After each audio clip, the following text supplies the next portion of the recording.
Kenya's vast Boni forest, now a front line in the fight against extremists. The Kenyan military launched Operation Linda Boni, or Protect Boni, earlier this month.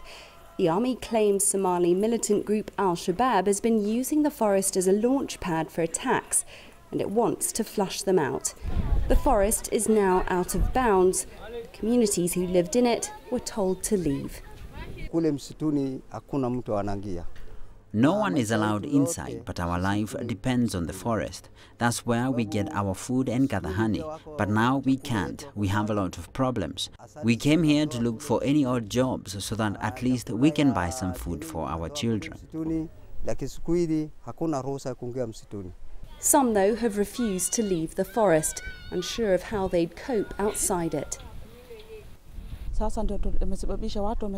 Right now, some of our family members are still inside, but there's no access to food or shelter, and there's no hospital. Our children are sick. We need help. People are sick and dying of hunger there. The conservation group Northern Rangelands Trust is trying to coordinate help. Its rangers can no longer carry out patrols, but try to offer a little security.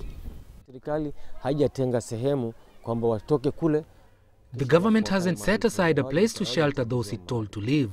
It needs to work with us to help this community because it's in a total mess. It's sad.